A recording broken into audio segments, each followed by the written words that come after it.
श्रीगुरुभ्यो नमः। हरिः ओम्। सहना भवतु, सहनौ भुनक्तु, सह वीर्यङ्करवावहै, तेजस्विनावधीतमस्तु मा विद्विषावहै। ॐ शान्ति शान्ति शान्तिः। ॐ शन्नो मित्रः शं वरुणः, शन्नो भवत्वर्यमा, शन्न इन्द्रो बृहस्पतिः, शन्नो विष्णुरुरुक्रमः। नमो ब्रह्मणे नमस्ते वायो, त्वमेव प्रत्यक्षं ब्रह्मासि, त्वामेव प्रत्यक्षं ब्रह्म वदिष्यामि, ऋतं वदिष्यामि, सत्यं वदिष्यामि। तन्मामवतु, तद्वक्तारमवतु, अवतु माम्, अवतु वक्तारम्। ॐ शान्ति शान्ति शान्तिः। ॐ भद्रं कर्णेभिः शृणुयाम देवाः, भद्रं पश्येमाक्षभिर्यजत्राः, स्थिरैरङ्गैस्तुष्टुवागंसस्तनूभिः, व्यशेम देवहितं यदायुः। स्वस्ति न इन्द्रो वृद्धश्रवाः, स्वस्ति नः पूषा विश्ववेदाः, स्वस्ति नस्तार्क्ष्यो अरिष्टनेमिः, स्वस्ति नो बृहस्पतिर्दधातु। ॐ शान्ति शान्ति शान्तिः। ॐ यश्छन्दसां वृषभो विश्वरूपः, छन्दोभ्योऽध्यमृतात् सम्बभूव, समेन्द्रो मेधया आस्पृणोतु, अमृतस्य देवधारणो भूयासं, शरीरं मे विचर्षणं, जिह्वा मे मधुमत्तमा, कर्णाभ्यां भूरिविष्टृबं, ब्रह्मणः कोशोऽसि मेधया पिहितः, श्रुतं मे गोपाय।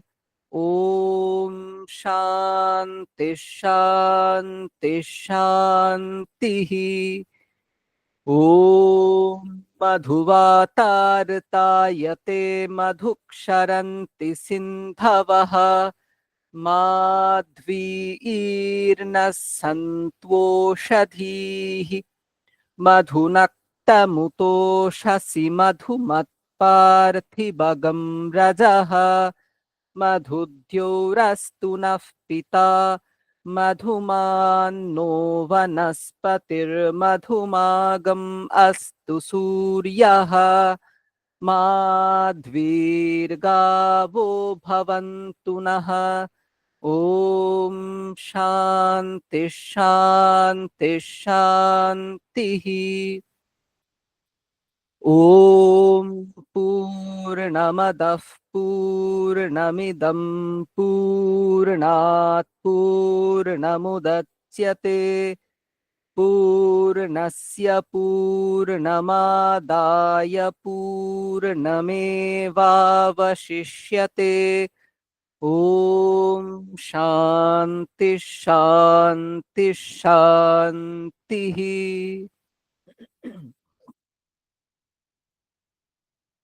अथ श्रीमद्भगवद्गीता अथ प्रथमोऽध्यायः ऋषिकेशं तदा वाक्यम् इदमाह महीपते। अर्जुन उवाच सेनयोरुभयोर्मध्ये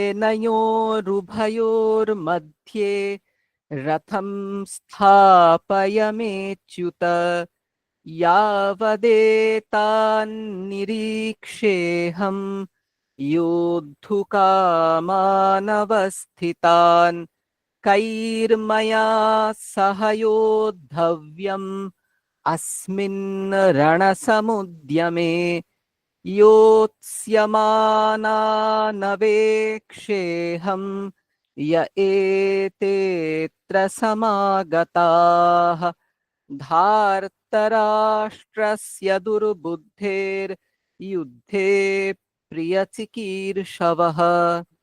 सञ्जय उवाच एवमुक्तो हृषीकेशो गुडाकेशेन भारत सेनयोरुभयोर्मध्ये स्थापयित्वा रथोत्तमम् भीष्मद्रोणप्रमुखतः सर्वेषां च महीक्षिताम् उवाच पार्थ पश्यैतान् समवेतान् कुरूनिति तत्रापश्यत् स्थितान् पार्थः पितॄनथ पितामहान् आचार्यान् मातुलान् भ्रातॄन् पुत्रान् पौत्रान् सखींस्तथा श्वशुरान् सुहृदश्चैव सेनयोरुभयोरपि तान् समीक्ष्य स कौन्तेयः सर्वान् बन्धूनवस्थितान् कृपया परयाविष्टो विषीदन्निदमब्रवीत्। अर्जुन उवाच दृष्ट्वेमं स्वजनं कृष्ण युयुत्सुं समुपस्थितं सीदन्ति मम गात्राणि मुखं च परिशुष्यति वेपथुश्च शरीरे मे रोमहर्षश्च जायते गाण्डीवं श्रंसते हस्तात् त्वक्चैव परिदह्यते न च शक्नोम्यवस्थातुं भ्रमतीव च मे मनः निमित्तानि च पश्यामि विपरीतानि केशव न च श्रेयोनुपश्यामि हत्वा स्वजनमाहवे न काङ्क्षे विजयं कृष्ण न च राज्यं सुखानि च किन्नो राज्येन गोविन्द किं भोगैर्जीवितेन वा येषामर्थे काङ्क्षितन्नो राज्यं भोगाः सुखानि च त इमेव स्थिता युद्धे प्राणां त्यक्त्वा धनानि च आचार्याः पितरः पुत्राः तथैव च पितामहाः मातुलाः श्वशुराः पौत्राः श्यालाः सम्बन्धिनस्तथा एतान्न हन्तुमिच्छामि घ्नतोऽपि मधुसूदन अपि त्रैलोक्यराज्यस्य हेतोः किन्नु मही कृते निहत्य धार्तराष्ट्रान्नः का प्रीतिः स्याज्जनार्दन पापमेवाश्रयेदस्मान् हत्वैतानाततायिनः तस्मान्नार्हा वयं हन्तुं धार्तराष्ट्रान् स्वबान्धवान् स्वजनं हि कथं हत्वा सुखिनः स्याम माधव यद्यप्येतद्वक्ष्यामि लिप्येते न पश्यन्ति लोभोपहत चेतसः कुलक्षयकृतं दोषं मित्रद्रोहे च पातकम् कथन्न ज्ञेयमस्माभिः पापादस्मान्निवर्तितुम् कुलक्षयकृतं दोषं प्रपश्यद्भिर्जनार्दन कुलक्षये प्रणश्यन्ति कुलधर्माः सनातनाः धर्मे नष्टे कुलं कृत्स्नम् अधर्मोऽभिभवत्युत अधर्माभिभवात् कृष्ण प्रदुष्यन्ति कुलस्त्रियः स्त्रीषु दुष्टासु वार्ष्णेय जायते वर्णसङ्करः सङ्करो नरकायैव कुलघ्नानां कुलस्य च पतन्ति पितरो ह्येषां लुप्तपिण्डोदकक्रियाः दोषैरेतैः कुलघ्नानां वर्णसङ्करकारकैः उत्साद्यन्ते जातिधर्माः कुलधर्माश्च शाश्वताः उत्सन्नकुलधर्माणां मनुष्याणां जनार्दन नरके नियतं वासो भवतीत्यनुशुश्रुमा अहो बत महत्पापं कर्तुं व्यवसिता वयं यद्राज्यसुखलोभेन हन्तुं स्वजनमुद्यताः यदिमामप्रतीकारम् अशस्त्रं शस्त्रपाणयः धार्तराष्ट्रारणे हन्युः तन्मे क्षेमतरं भवेत् सञ्जय उवाच एवमुक्त्वार्जुनः सङ्ख्ये रथोपस्थ उपाविशत् विसृज्य सशरं चापं शोकसंविघ्नमानसः ॐ तत्सदिति श्रीमद्भगवद्गीतासु उपनिषत्सु ब्रह्मविद्यायां योगशास्त्रे श्रीकृष्णार्जुनसंवादे अर्जुनविषादयोगो नाम प्रथमोऽध्यायः।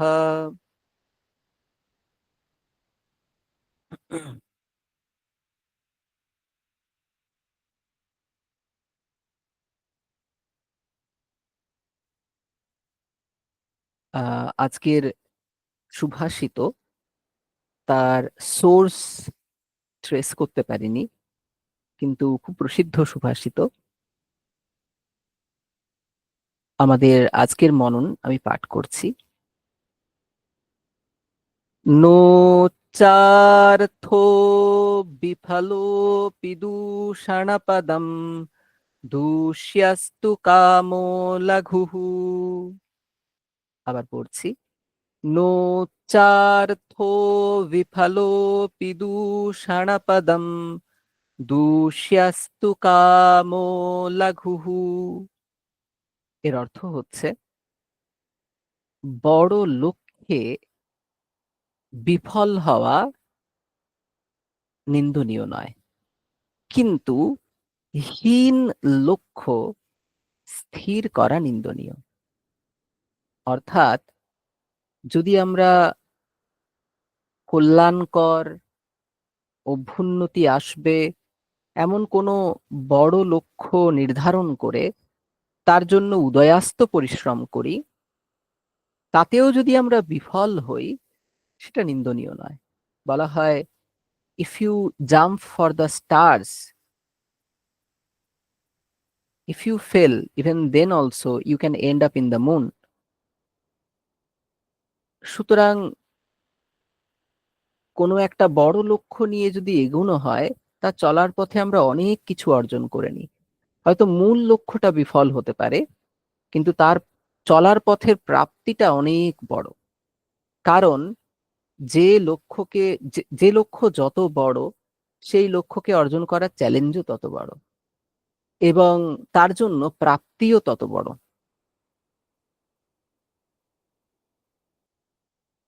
কিন্তু যদি হীন লক্ষ্য স্থির করা হয়, হীন লক্ষ্য মানে হচ্ছে যেগুলো আদতে কোনো কাজে আসবে না, যেগুলো হয়তো সাময়িক প্লেজারের জন্য বা যেগুলো হয়তো অন্যের ক্ষতির জন্য, একান্তই নিজের কল্যাণের জন্য নয়, এই ধরনের যে সকল হীন লক্ষ্যগুলো, এগুলো স্থির করা নিন্দনীয়। কারণ এগুলো দিয়ে আখেরে আমাদের জীবনের বিশেষ কিছু লাভ হয় না। তাই আহ বলা হচ্ছে নো চার্থ বিফলোপি দূষণপদম। উচ্চ কোনো লক্ষ্য, সেখানে যদি বিফলতাও আসে, সেটা দূষণ অর্থাৎ দোষের নয়। কোনটা দোষের? যদি হীন লক্ষ্য স্থির করা হয়, সেই হীন লক্ষ্য যদি আমি পেয়েও যাই, তাও সেটা নিন্দনীয়।